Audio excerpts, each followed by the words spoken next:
Good morning दोस्तों। मेरा नाम है कौशल और आप लोगों को सिखाने जा रहा हूँ कौशल, वो भी सॉफ्टवेयर का। Don't worry. तो सॉफ्टवेयर में हम लोग जानेंगे कि हमारा जो हिस्ट्री है सी साहब का, वो हम लोग देख चुके थे। और हम इस लेक्चर नंबर 11 में देखेंगे कि सी साहब के फीचर्स क्या हैं। राइट। तो सी साहब के फीचर को हम लोग देख लेते हैं और उसमें हम जानेंगे कि सी साहब इतना पॉपुलर लैंग्वेज क्यों है, क्या उसके ऐसे फीचर्स हैं जिसकी वजह से ये इतनी पॉपुलर लैंग्वेज है। ओके, चलिए हम स्टार्ट करते हैं। C Sharp is object oriented programming language. It provides a lots of features that are given below. Right. तो यहाँ पर बोल रहे हैं कि जो C Sharp एक ऑब्जेक्ट ओरिएंटेड प्रोग्रामिंग लैंग्वेज है। ये तो भाई मैं बहुत पहले ही से बता रहा हूँ कि ये C Sharp क्या है, ऑब्जेक्ट ओरिएंटेड प्रोग्रामिंग लैंग्वेज है।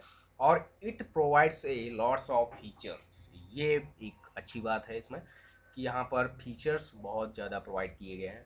उनको बस जान लेते हैं कि ये फीचर्स क्या क्या है हमारे। सी शार्प एक सिंपल लैंग्वेज है।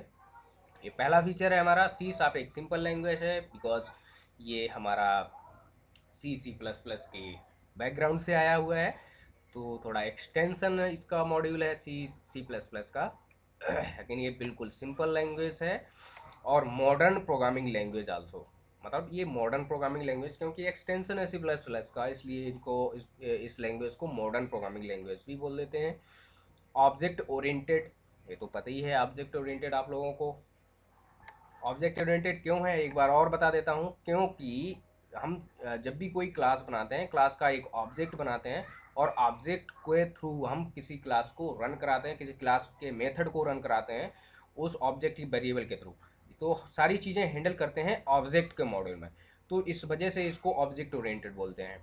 जबकि सी लैंग्वेज में क्या था कि सारा प्रोग्राम एक साथ कंपाइल होता था, एक साथ एग्जीक्यूट होता था। और ऐसा इसमें नहीं है। जैसे कि मैं किसी भी ब्लॉक को रन करना चाहता हूँ, किसी भी ऑब्जेक्ट को रन करना चाहता हूँ, जस्ट मेन क्लास में उसका ऑब्जेक्ट हम रख देते हैं और वो हमारा रन कर जाता है। ओके।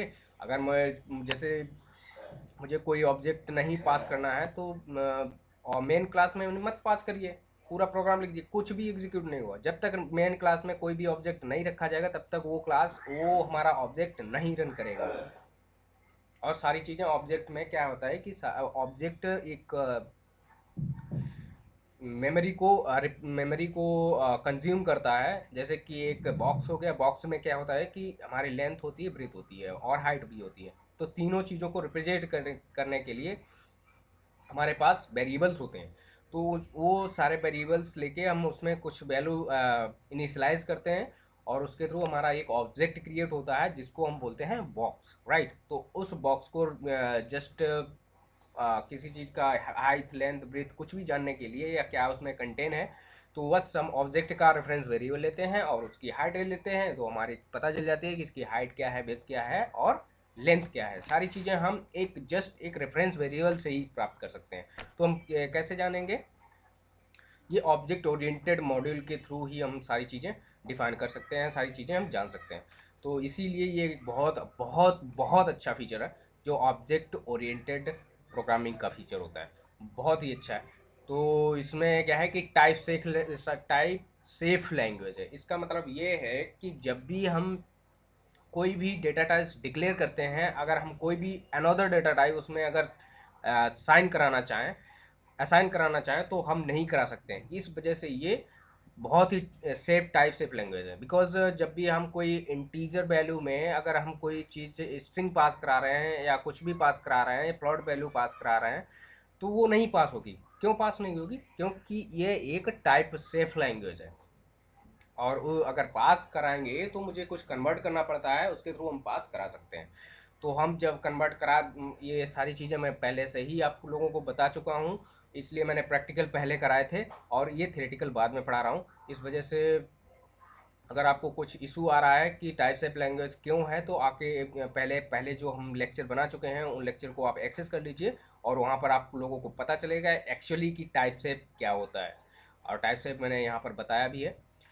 इंटरपोर्टेबिलिटी, ये लैंग्वेज एक इंटरपोर्टेबिलिटी भी है और स्केलेबल एंड अपडेटेबल। ये अपडेटेबल भी है और स्केलेबल भी है, मतलब स्ट्रेचेबल भी है, इसको मतलब और भी बढ़ा सकते हैं। कंपोनेंट ओरिएंटेड, ये कंपोनेंट ओरिएंटेड लैंग्वेज है। स्ट्रक्चर्ड प्रोग्रामिंग लैंग्वेज, ये स्ट्रक्चर प्रोग्रामिंग लैंग्वेज है। जैसे कि स्ट्रक्चर्ड मैंने आप लोगों को बताया है कि एक ही सिंगल स्ट्रक्चर में हम बहुत सारे डेटा टाइप्स की वेरिएबल्स रख सकते हैं, जैसे इंट, फ्लोट, कर कुछ भी रख सकते हैं उसके अंदर। तो एक स्ट्रक्चर्ड प्रोग्रामिंग लैंग्वेज है। रिच लाइब्रेरी, इसकी लाइब्रेरी बहुत रिच है। मतलब हमारे जब हम लोग प्रोग्रामिंग करते हैं तो हम लोगों को ऐसा लगता है कि wow, this is a wonderful platform for us. तो आप लोग देखेंगे कि ये कितना रिच लाइब्रेरी प्रोवाइड कराता है। फास्ट स्पीड, इसका स्पीड भी बहुत अच्छा है, ये जल्द से डेवलप कर सकते हैं। और जब सारी चीज़ें पता होती हैं तो बहुत ही अच्छा लगता है डेवलप करना, मतलब इसका एनवायरनमेंट बहुत ही काफ़ी हेल्पफुल होता है। तो इसमें सारी चीज़ें हमारे पास सी फीचर्स दिए गए हैं। सिंपल लैंग्वेज है, मॉडर्न प्रोग्रामिंग लैंग्वेज है, ऑब्जेक्ट ओरिएंटेड है, टाइप सेफ है, इंटरऑपरेबिलिटी है, और स्केलेबल एंड अपडेटेबल है, कंपोनेंट ओरिएंटेड है, स्ट्रक्चर्ड प्रोग्रामिंग लैंग्वेज है, रिच लाइब्रेरी है, फास्ट स्पीड है, राइट। तो ये हमारे सारे फीचर्स थे जो कि हम लोगों ने देखे हैं। और हम लोग मिलते हैं नेक्स्ट वीडियो में, तब तक के लिए गुड बाय, थैंक यू।